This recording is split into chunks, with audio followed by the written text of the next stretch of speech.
Hey everybody, I wanted to do another video this week talking about your flare, just the purposes of your flare, and then also the differences between when you're doing it on one and two arms, and then also different pathways for your flare. So first things first, why do we do our flare when we spin? The purpose of your flare is a few different things. The first one is to get your hips up. So whether you're going from hanging to meat hook, nutcracker, flag, full twist, mushu, center spin, doesn't matter. It helps you get your hips up in a way that's mechanically advantageous. So you don't have to work as hard. You don't just have to force your hips up by throwing your shoulder, right?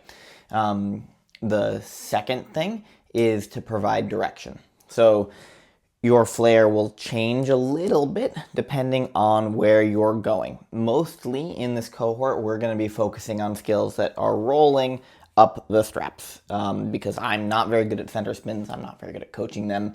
And most of you can already flare-ish to around meat hook and nutcracker, and that's mostly where your flare pathways will change. Once you're starting to twist up the strap, your pathway stays about the same. And I even encourage people to have a relatively consistent flare pathway just because it makes it less muddy when you're trying to roll up the strap and do other things, right? And a flare pathway that's good for twisting will also work for most other things as well. And the final thing our flare does is create potential energy for twisting. So when you bring your hips up, you can bring your hips up in a lot of different ways. If you do it with your legs together and piked, it's going to be very, very hard to twist. Still a flare, still does work for some things. If you want to go just to flag or to meat hook, your bringing your legs up and piking is fine. You don't need to twist. Flare works. You do the skill you want. Absolutely nothing wrong with that. However, once you start wanting to twist up the strap or do anything even like a center spin, having a little bit of rotation at your hips is really good. Okay, so now that you know why we flare, we're going to go over the differences on flaring on two arms, one arm, and in reverse spinning. So again, the main purpose of your flare is to get your hips up. When you are doing that on two arms and normal spinning, it's almost exactly the same at your legs. So if you're spinning to the right, you're going to start in a little split, kick back into an arch, big circle out, your lead leg kicks up. If you're spinning to your right, that's your left leg kicking up, and then your right leg, your follow leg, will provide direction or start to create your twist, right? Two arms and on one arm normal spinning, that is all the same, and it's almost completely the same reverse spinning as well. The big difference for reverse spinning is we don't do that arch when we are reverse spinning because you're already kind of starting in that arched position, and starting in a front split doesn't really work. So basically you're starting in an arched position, you just kick up, bring your hips up, and then create rotation, right?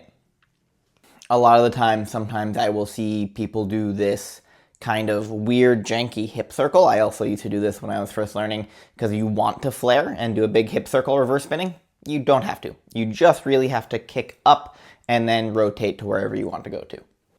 Otherwise, spinning on one arm, two arms, reverse is all very, very similar, actually. You do your flare, you bring your hips up, and then you create rotation. That's all the same. The shapes you twist in are also going to be very, very similar, and how you roll up the strap is going to be very, very similar. So I think people think about it a little too much as something separate, whether it's on one arm, two arms, or reverse. Mostly, you can do a lot of the same things, and once you understand those fundamentals of how to bring your hips up and how to twist, it's going to carry over across all spinning, not just one arm, two arms, or reverse. And finally, there are a couple small things I want to go over that aren't super important, but you'll see going around, so I want to explain them.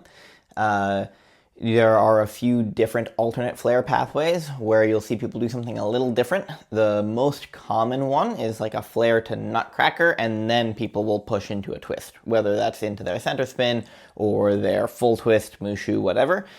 That really just helps them get their hips up and in a good shape to twist. That's pretty common reverse spinning. It's a little, and two arms, it's a little less common on one arm, but you know, you can do it kind of wherever, and the same principles apply. There's just a little bit of a pause in your nutcracker shape. It works super fine. Personally, I don't really teach it that much because I personally like the other aesthetic more of a continuous flare up. And then also I think you tend to lose a little bit of power, but it definitely can work for some people. It's not something that I think is bad. Another example of an alternate pathway for your flare is something like a twisty dropout. So a lot of the times people will drop out of flag or something towards meat hook and then rotate up.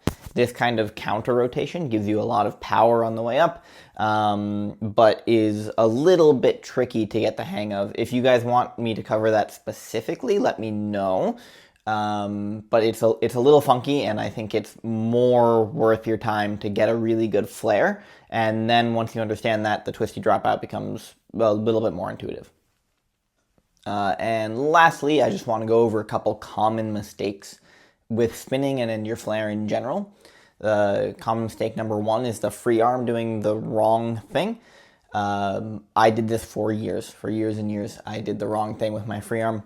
Mostly, I just want it to go from down to up in your flare. So when your legs go back behind you, your free arm reaches up, and that's going to help your hips come up. This applies to normal spinning and reverse spinning, right? Obviously not two arms because you don't have a free arm.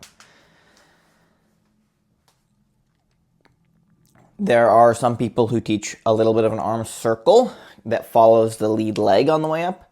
That can totally work. However, for me specifically, I think it's a little bit too much for my brain. I want to focus on as few things as possible. So I just go down, bring it up, bring my arm by my ear and twist from there. The counterweight of your arm really helps, but you don't have to make it more complicated than that, in my opinion. The other common mistake I see is piking in your flare. When you want to twist well, you want to be in an open shape with your hips and bringing your hips up in extension. That said, I do think there are times when piking is okay. For instance, your low switch is from a pike, going to meat hook is in a pike. Just if you want to bring your hips up, piking will help because it brings your center of mass closer to the fulcrum. So you shorten your lever arm and it makes everything a little bit easier to bring your hips up. However, that said, it does make twisting harder. So if your only goal is to go to meat hook or nutcracker or maybe like pike and then open to your flag, once you're learning your flare to flag, that can also help for sure. But once you start wanting to twist higher than that, I don't recommend piking in almost any shape, including for your center spins. All right.